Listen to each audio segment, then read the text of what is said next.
Hello all, இந்த வீடியோவில் நான் எப்படி ஒரு பர்ஃபெக்டான ஸ்டடி என்விரான்மெண்ட் கிரியேட் பண்ணுறது வீட்டில் அப்படின்னு சொல்லி தான் நான் உங்களுக்கு காமிக்க போகிறேன். இதெல்லாம் நீங்கள் ஃபாலோ பண்ணிங்கன்னா நீங்கள் வந்து ஈஸியாக டிஸ்ட்ராக்ட் ஆகாமல் ஃபோக்கஸோடு நீங்கள் வந்து படிக்கலாம். ஸோ வாங்க வீடியோக்குள்ளே போகலாம். அதுக்கு முன்னாடி நீங்கள் இந்த சேனலை சப்ஸ்கிரைப் பண்ணலன்னா மறக்காமல் சப்ஸ்கிரைப் பண்ணிவிட்டு பெல் பட்டனை கிளிக் பண்ணிக்கோங்க. அப்போ தான் நான் அடுத்தடுத்து போடுற வீடியோ எல்லாமே உங்களுக்கு நோட்டிஃபை ஆகும். ஃபர்ஸ்ட் நீங்கள் உங்களோட கரெக்டான லொக்கேஷனை கண்டுபிடிக்கிறது ரொம்பவே இம்பார்ட்டன்ட். ரொம்ப சைலண்டான இடமா இருக்கலாம், இல்லைனா ரொம்ப வெளிச்சமான இடமா இருக்கலாம். அந்த மாதிரி ஒரு இடத்த நீங்கள் தேடி கண்டுபிடிச்சி வீட்டில் அங்கே உட்காந்து நீங்கள் படிக்க ஆரம்பிக்கலாம்.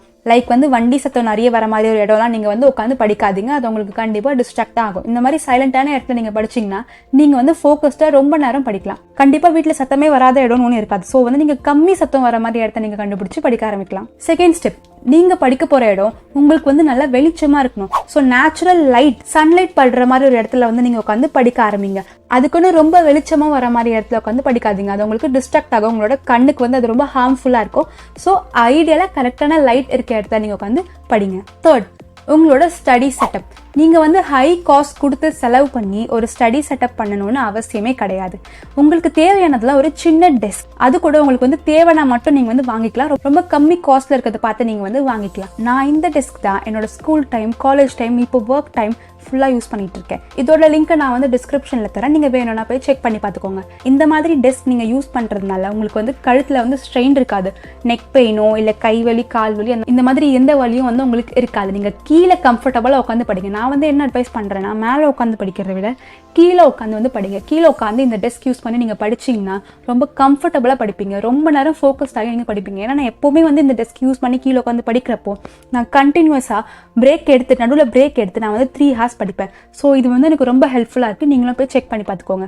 ஃபோர்த் ஒன், நீங்கள் உங்களோட ஸ்டடி மெட்டீரியல்ஸை ஆர்கனைஸ்டாக வச்சுக்கிறது ரொம்பவே இம்பார்ட்டன்ட். ஃபார் எக்ஸாம்பிள், உங்களோட நோட் புக்ஸோ இல்லை ஸ்டேஷ்னரிஸ், பென்சில் எதுவாக இருந்தாலும் நீங்கள் வந்து ஆர்கனைஸ்டாக ஒரு இடத்துல வச்சுக்கணும். ஏதாவது வீட்டில் ஒரு ஷெல்ஃப் இருக்கும் கண்டிப்பாக. அந்த ஷெல்ஃபில் நீங்கள் எல்லாத்தையும் கரெக்டாக ஆர்கனைஸ் பண்ணி வச்சுக்கோங்க.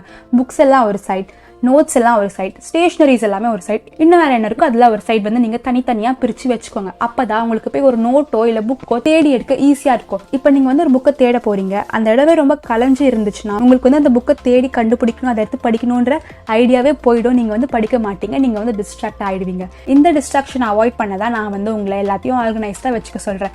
ஸோ ஏதாவது ஒரு வீட்டில் இருக்க ஷெல்ஃபை சூஸ் பண்ணி உங்களோட திங்ஸ் எல்லாத்தையும் நீங்கள் ஆர்கனைஸ்டாக வச்சுக்கோங்க. சிக்ஸ்த் ஒன், உங்களோட டிஸ்ட்ராக்ஷன்ஸை நீங்கள் மினிமைஸ் பண்ணுறது ரொம்பவே இம்பார்ட்டன்ட். நீங்கள் படிக்க போகிறதுக்கு முன்னாடி உங்களோட ஃபோன் நோட்டிஃபிகேஷன்ஸ் ஆஃப் பண்ணிவிடுங்க அண்ட் உங்களோட ஃபோனை சைலண்ட்டில் போட்டுருங்க. கண்டிப்பாக சப்போஸ் நீங்கள் உங்கள் ஃபோனில் தான் படிக்கிறீங்க அப்படின்னா நீங்கள் வந்து வெப்சைட் பிளாக்கர்ஸை யூஸ் பண்ணி தேவையில்லாத ஆட்ஸ் அண்ட் பாப்அப்ஸை அவாய்ட் பண்ணுங்கள். அண்ட் நீங்கள் படித்து முடிச்சதுக்கப்புறம் உங்கள் ஃபோனில் சைலண்ட்லேருந்து எடுக்க மறக்காதீங்க. லாஸ்ட் பாயிண்ட், உங்களுக்கு கம்ஃபர்ட் கொடுக்குற எசென்ஷியல்ஸை நீங்கள் படிக்கும்போது கூடவே வச்சுக்கோங்க.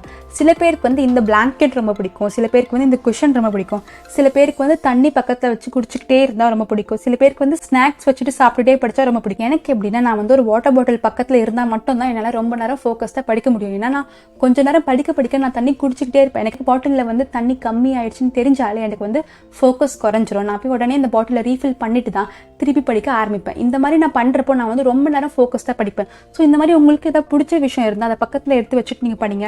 அப்போ தான் உங்களால் ரொம்ப நேரம் டிஸ்ட்ராக்ஷன் இல்லாமல் ஃபோக்கஸோட படிக்க முடியும். நான் சொல்கிற இந்த டிப்ஸ்லாம் நீங்கள் ஃபாலோ பண்ணிங்கன்னா கண்டிப்பாக நீங்கள் உங்களுக்கு ஒரு பெஸ்ட் ஸ்டடி என்விரான்மெண்ட்டை கிரியேட் பண்ண முடியும். ரொம்ப நேரம் ஃபோக்கஸோட டிஸ்ட்ராக்ஷன் இல்லாமல் படிக்க முடியும். அண்ட் நீங்கள் எக்ஸாம்ஸ்லையும் நீங்கள் நிறைய மார்க் வாங்க முடியும்.